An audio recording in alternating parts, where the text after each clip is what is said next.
Leanna Meiser, MMA Cage Night. You are not going to believe who I found. Drew and Albert from MMA Rundown debuts ABC 23 every Sunday at noon here in Altoona, Pennsylvania. Gentlemen, what did you think of Total Devastation 7 tonight? Well, Complete Devastation Mixed Martial Arts never, ever fails to disappoint. These guys are local, and they're training very, very hard for fights that could very well be on the bigger stage. The fights tonight, Schoenfeld, Quintanilla, Gather, Saltzman, all these fights could have been on the UFC or Strikeforce or XFC. So for us, I think it's a really big honor that we get to call these fights when these guys are still local, because when they do go to stage, it's not a matter of when, or it's not a matter of if, it's a matter of when. Oh. So when they go to these bigger fights, I'm going to say, hey, Drew and I called these fights way back yonder. Drew, we open up this fight series with a submission in 57 seconds into the entire fight. Now, did your predictions match up what you thought? It was a wild night all around. The predictions don't even match up what actually happened. It's just an unpredictable evening of mixed martial arts, and that's what you get every time with Complete Devastation. I mean, on top of that, the first female MMA fight in our region. Unbelievable. Just from top to bottom, an excellent card. I couldn't have picked it. So let's go back to Maggie and Courtney's fight, because that really was something. And when Maggie was in the standing guillotine right before that final bell can these women bring some drama or what? Is it about time, Albert, women are in MMA? We've been calling it on the MMA Rundown for weeks. Women's MMA is not just becoming a spectacle. Oh, look, women are fighting. No, now it's becoming an actual facet of our sport. Women's MMA is something that we need to embrace and accept as MMA. It's not just women's MMA, it's all mixed martial arts. It's part of my job to work with the production team to bring the notes and scout the fighters. Mm-hmm. I don't know how. Apparently, I've been eating my Lucky Charms, but I found out that Courtney Kern is an amateur contender kickboxer. Mm-hmm. So, and her style made a lot more sense to me now that I know that she's a kickboxer. But as far as women's MMA goes, it's no spectacle. It's just a facet of our sport that we're going to learn to love if we don't already. Now, let's talk about the clubs and the gyms that turned out tonight. Yep. Big nights in the house for the home gyms. You mean the gang warfare? Yeah, major. So talk to me a little bit about what's happening here in this region through these gyms and some of the fighters they're delivering. Drew, well, I'm telling you what, some of the best fighting out of these camps, it is just unbelievable. Team Dignan Broomba, MMA. These guys are just phenomenal. They train so hard. Damage Inc. out of Johnstown. I mean, just some fantastic fighters. The amateurs working their way up. These guys could be professionals in just a matter of like that.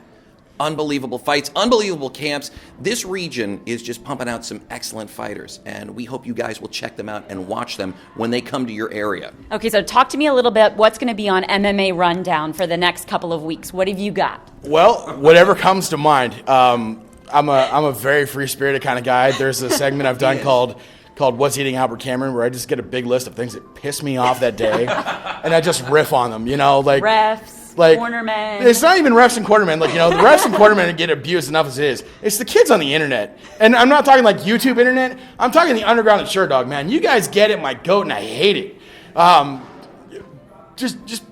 People just make me angry sometimes. But, the MMA Rundown is a very, very healthy outlet. We did a segment called The Rundown's Most Wanted. Where we did like a Law and Order type segment about Jason Mayhem Miller waking up naked in a church.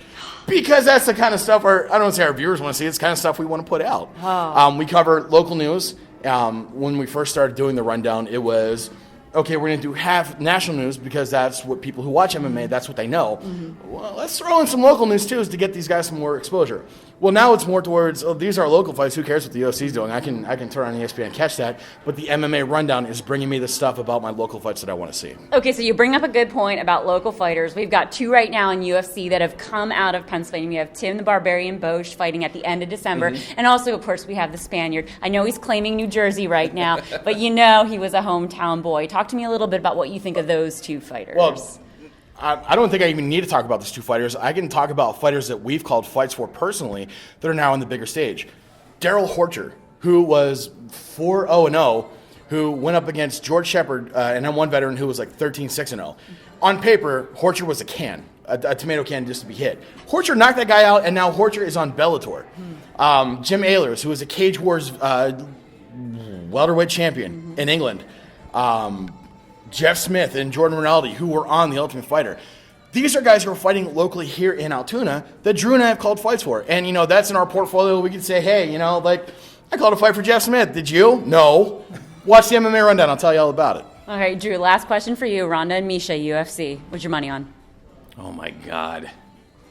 They're not going to come to your house and, go a couple rounds with you, so it's fair, safe. Well, then I don't want to answer if they're not going to do that. I mean, come on. Jeez. Gonna have to go with Ronda. Yeah. She's proven herself. Absolutely. It's just going to be a great matchup. Gotta give it to Ronda. Yeah.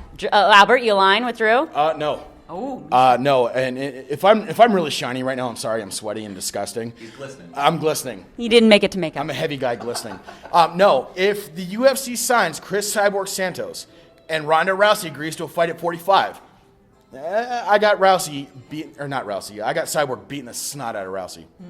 That's just. Yeah. That's Well, how I feel. MMA Cage Night fans, I want you to travel to the MMA Rundown. They're on YouTube. Also, if you're local, ABC 23 every Sunday at noon. You guys have to watch these folks. I mean, it's killer coverage. Like you said, they discover them before anybody else does. Get in on it. Thank you so much, Drew. Albert. Well, before we actually let you go, I want to have you notice Drew and I are wearing pink ties. Exactly. That was a premeditated act. Tonight was a big night where everyone's supporting breast cancer research, which is huge. And, cancer research of all kinds is very important. So if you have the opportunity to support it, whether it be wearing your pink tie or if someone's collecting donations, I don't think any more needs to be said. Fabulous. So Complete Devastation 7 was a success. Oh, very much so. Completely. Fabulous. Check us out next time when we cover everything, all things MMA, your local and regional source, MMA Cage Night.